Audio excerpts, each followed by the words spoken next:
Ago, and I know you guys were all over it at IPS. Your average billionaire in America is paying what, between 1% and 3% in equivalent of federal income tax, if that. And you've got some of the about 10% of the Fortune 500 companies paid nothing in taxes. Many of them got billions of dollars back year after year after year. So, let's setting aside the corporations for a moment.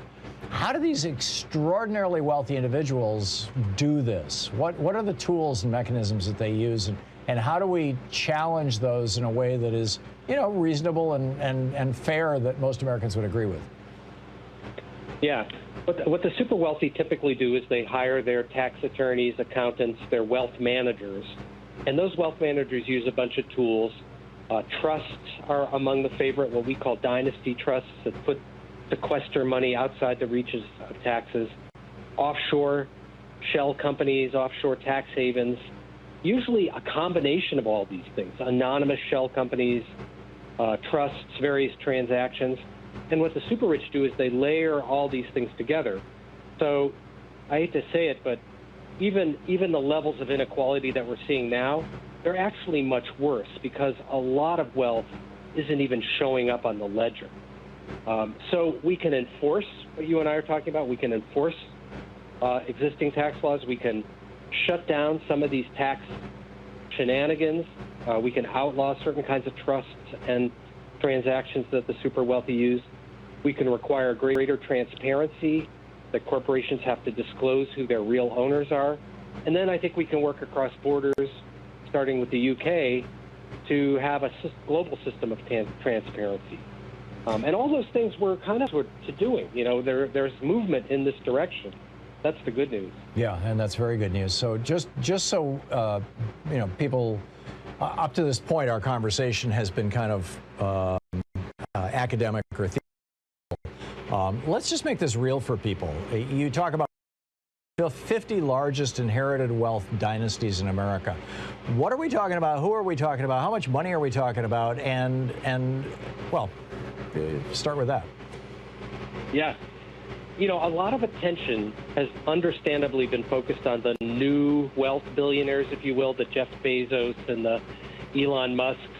But what's really important to understand is that there are families that are 3 generations into wealth dynasties. They have been building wealth. The richest 50 families have $1.2 trillion of wealth together.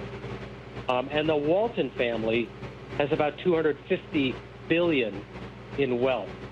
So these are families that are not only not paying taxes, they are building wealth and power. They are building oligarchies. That's why we call them the silver spoon oligarchy. They're doing absolutely nothing productive. They're not running businesses. They're not building companies. They're sitting around the pool on their butts, cashing their dividend checks. Yeah, and this is important. We might have some fond feelings for first-generation entrepreneurs who invent something useful or create a rocket ship like Elon Musk, but it's the second and third generation that are very focused on what I would call wealth defense. Yeah. Sort of protecting the money, putting it outside the reach of taxes, actually using their power to rig the rules to get more wealth and power.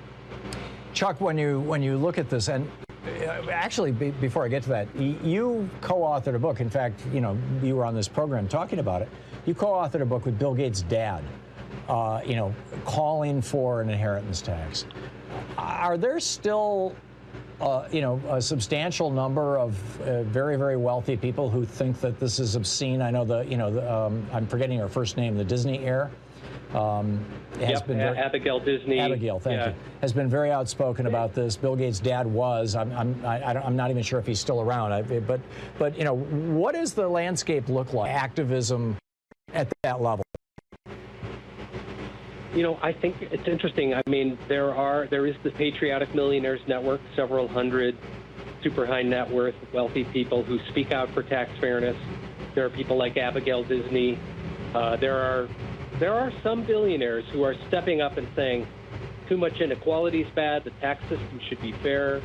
Not enough of them, but enough to sort of make this interesting. And it's important to point out not every billionaire wants to have a dynasty. Right. Chuck Feeney, who started, the duty-free shops, his perspective was, no, I don't want to create a dynasty of my grandchildren and great-grandchildren still having billions of dollars. He just gave it away in his lifetime. So these people are choosing to become dynasties. Yeah, and it looks like Jeff Bezos' ex-wife is just basically giving away, large chunks of the money. I mean, how much do you need, right? You got a couple. Yeah. If you had $100 million should be enough to support not just you and your family, but your children, grandchildren, and great-grandchildren. But that's chump change compared to billions or tens of billions or hundreds of billions, which is absolutely mind-boggling. So. To the extent that we can collectively do something about this, what does the general political landscape look like? I know Democrats are talking about taxing the rich. Elizabeth Warren and Bernie Sanders, immediately come to mind with anybody if you raise this issue. But you also have a number of Democrats who are getting funding from some of these billionaires and some of these causes who are a lot more skeptical about this. And of course, the entire Republican Party, it appears, is opposed to this. Am I accurately characterizing the political landscape? And if so, or if not, what do we do? Well, I think that is the political landscape. The one thing I would add is taxing the wealthy is extremely popular right now. So I'm part of groups that have been looking at the polling. It's interesting, when you propose the infrastructure bill, people are like, oh, ho-hum, yeah, I support that, 55%. When you say, let's have an infrastructure bill and make billionaires and global corporations pay for it, the support goes way up. Wow. So the one thing that's shifted in the last 10 years, Tom, is support for taxing the super rich has really gone up. And so now if politicians get out front of where the public is at, they will have support. And I think we will see, taxes on the wealthy go up as part of these negotiations. It's, the Republicans will do everything they can to block it, but at a certain point, where's the money going to come from? Yeah. Either raise taxes on the middle class or the wealthy chip in and pay their fair share. Yeah, and Biden has said he will not raise taxes on anybody who makes less than $400,000 a year. And, God bless him. I mean, we're moving in the right direction. Chuck Collins, the new book is The Wealth Hoarders. You got to check it out. Chuck, thanks so much for dropping by. Thanks, Tom, for having me. Always great talking with you.